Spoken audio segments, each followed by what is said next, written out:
Is stealing acceptable when it's committed in the name of a good cause? That's exactly what the anti-capitalist militant collective known as Back Alley Robin Hood seems to believe.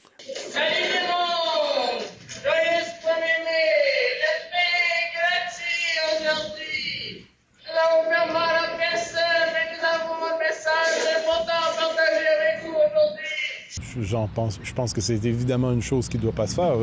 La violence, quelle qu'en soit la raison, est toujours inacceptable. Donc, je comprends que derrière, il puisse y avoir un motif de redistribution de la richesse qui puisse être dans un sens noble, mais mais avoir recours à la violence pour le faire, c'est inacceptable. On April 30th, masked activists linked to the far-left collective known as Back Alley Robin Hood claimed responsibility for several coordinated thefts targeting grocery stores across Quebec. Thousands of dollars worth of food was stolen before being redistributed during May 1st and May 2nd demonstration. In Quebec City, bags filled with stolen groceries were handed out with the message, "It's free because it's stolen." And in Montreal, activists even set up a table during the union protests with a banner reading, "Stolen food, help yourself." The group says it is targeting what it calls the food mafia, blaming large grocery chains for the rising cost of living and denouncing corporate profits. In one statement, they wrote, and I quote, "Ultimately, we must stand against the owners and corporations that privatize life." But here is the real question. Yes, the cost of living is skyrocketing. Yes, many families are struggling to afford groceries. But does that justify organized theft? Large grocery chains like Loblaws generally operate on relatively small net profit margins, same if the amount of money seems huge. Those profits are used to pay employees, invest back into operations, cover losses from theft, maintain supply chains, and keep stores running. Yet anti-capitalist activists seems far less concerned about government monopolies, like the Société des alcools du Québec, the alcohol store, which generate significantly higher margins. Apparently, high profits are only a problem when they come from private sector, not when they come from the state. And this is not the first time. For months now, this collective has openly claimed responsibility for theft, targeting major retailers across Quebec. Pour moi, le top 1 de cette année, qui a fait le plus jaser, mais aussi qui nous a donné une invitation à aller voler, à faire de l'autoréduction. Donc, je veux parler des Robins des Ruelles parce que c'est vraiment quelque chose qui m'a fait chaud au cœur de voir cette action republiée et notamment la réception qu'il y a eu autour de ça. Et c'est ça que j'ai trouvé vraiment fort, c'est que tout le monde a compris. Il n'y avait pas besoin de texte, il n'y avait pas besoin de... Tout le monde a compris en mode, bien sûr, on va redistribuer des choses qui nous appartiennent à notre classe, on va le remettre, l'épicerie c'est bien trop cher, tout le monde doit se nourrir et je trouvais cette action vraiment bonne. What may be even more shocking is the amount of public support these actions receive, as if crime somehow becomes morally acceptable when it is committed in the name of social justice. Moi, je trouve ça lamentable. Et ils ne pouvaient pas appeler la police, non? Moi, je pense qu'il y a d'autres façons de donner. Ouais. Trouvez-vous que c'est justifiable comme action? Non, c'est pas justifiable. Si on fait du vandalisme, c'est jamais justifiable. On peut donner aux gens d'une autre façon. Je pense que c'est évidemment une chose qui ne doit pas se faire. La violence, quelle qu'en soit la raison, est toujours inacceptable. Donc, je comprends que derrière, il puisse y avoir un motif de redistribution de la richesse qui puisse être dans un sens noble, mais mais avoir recours à la violence pour le faire, c'est inacceptable. C'est triste.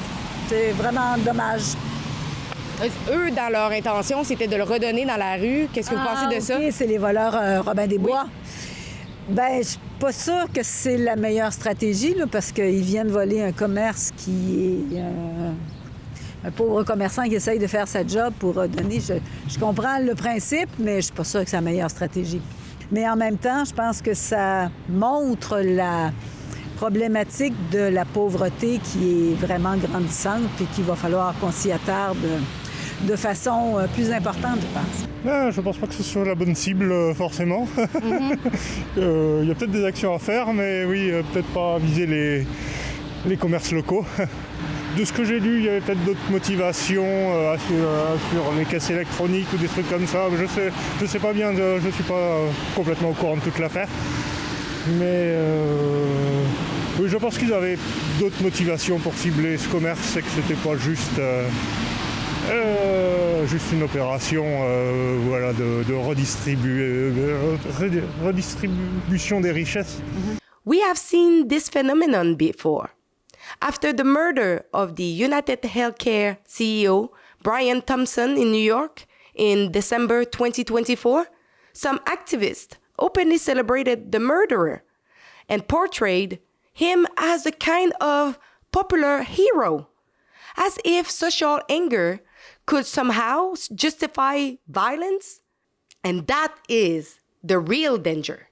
Once a society starts normalizing theft, vandalism, and even violence because the cause behind it is considered ideologically acceptable, it opens the door to something much worse: chaos, political violence, and activist-style justice.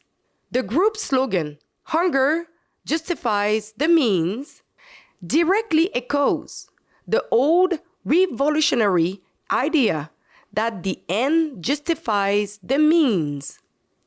Throughout history, that logic has been used by revolutionary and totalitarian movements to justify censorship, violence, and attacks on individual freedoms in the name of a supposedly higher moral objective.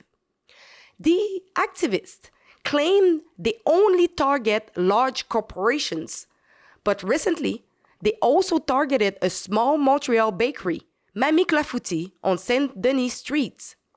Videos posted online show masked activists entering the bakery while chanting anti-capitalist, vandalizing the store and clearing products off the shelves.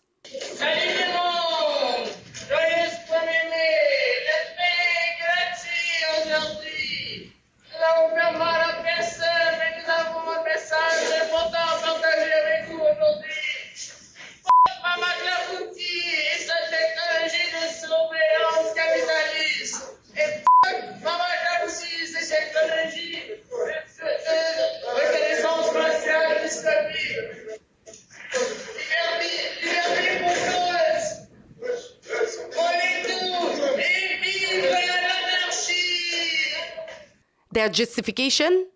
The bakery uses an automated access system that allows registered customers to enter and purchase products after hours through a voluntary identification and facial recognition system. So this is not just about food price. This is about advancing a Marxist anti-capitalist agenda where chaos, disorder, and intimidation become normal political tools. And the public seems increasingly willing to tolerate theft as long as the target is either a large corporation or ideologically acceptable enough. But a crime remains a crime, doesn't it? Because once a society starts tolerating ideological crimes, it often loses control over where the line is eventually drawn. For Ribbon News, I'm Alexa Lavoie. In multiple cities in Canada, sky is skyrocketing. We need to fix our cities. We need to send a message to our government.